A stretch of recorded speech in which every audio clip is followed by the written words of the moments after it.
Yang pertama perlu diketahui bahwa naik turunnya iman di dalam beribadah itu sudah merupakan sunnatullah, dan itu bukan hal yang tercela selama ketika iman turun tidak kembali kepada hal-hal yang dimurkai oleh Allah. Telah datang hadis yang sahih, Nabi SAW bersabda, "Likulli amalin syirrah wa likulli syirratin fatarah, faman kanat fatratuhu ila sunnati faqad aflah, wa man kanat ila ghairi dzalik faqad halaka wa khasir." Nabi SAW bersabda, setiap kali beribadah, setiap amalan, setiap ibadah itu pasti ada semangat yang menggebu-gebu. Dan setiap kali ada semangat yang menggebu-gebu, pasti ada masa futur. Futur itu dalam bahasa Arab, bahasa kita artinya lemah, melemah semangatnya. Pahit dengan semangat, cok yu kuasa Daud, naidang hedi nana moholi Daud. Lagi-lagi semangat, kuasa Daud dihantam.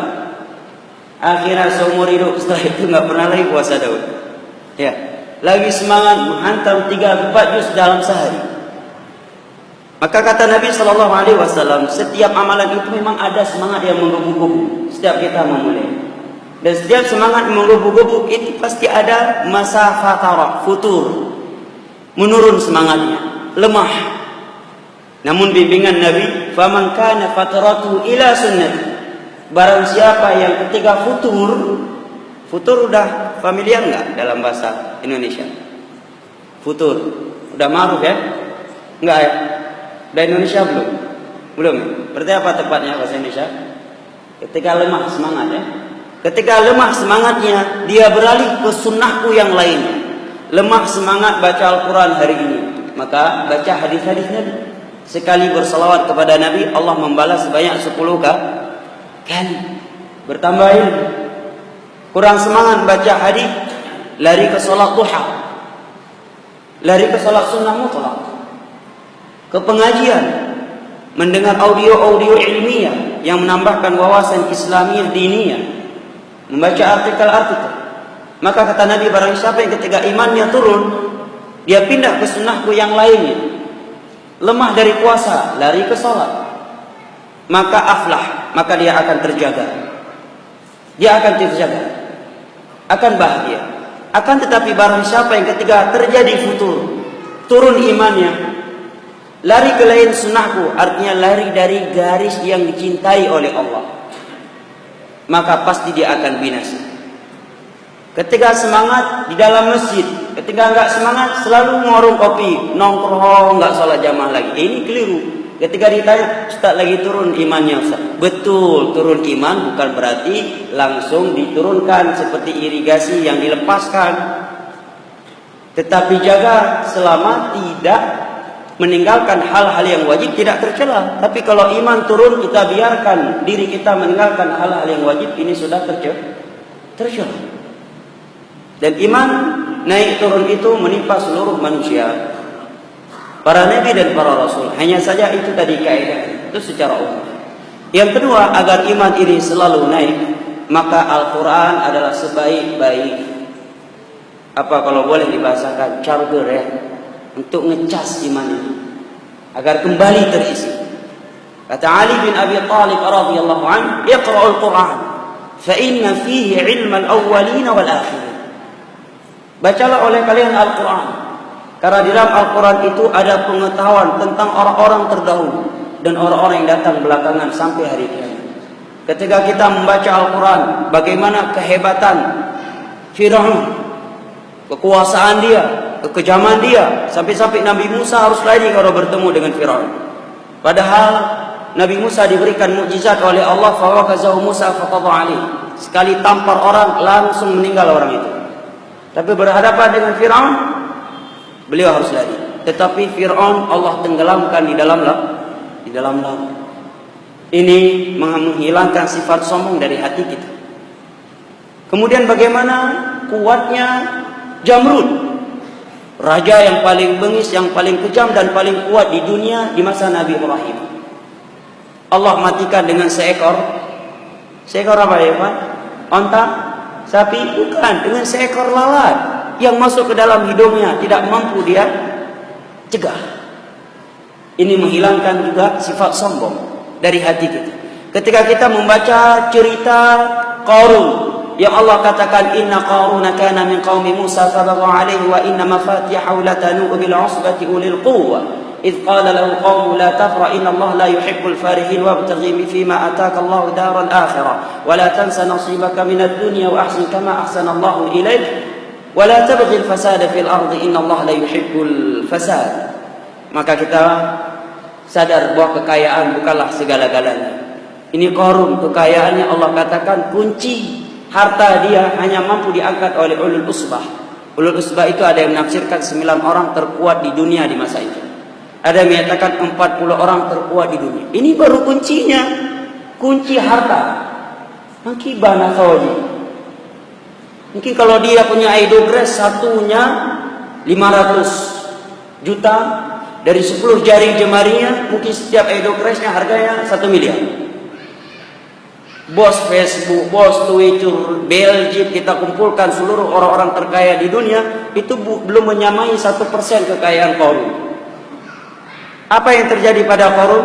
Dia sombong, aku tidak mau ikut Nabi Musa. Karena menganggap kebanyakan orang mengikut Nabi Musa orang-orang miskin, gak punya harta. Dia maunya yang high class, gak mau gabung sama majelis Nabi Musa. Karena kebanyakan mengikut beliau orang-orang miskin. Maka ketika dia sedang memamerkan kekayaannya, Allah perintah bumi agar membelah diri.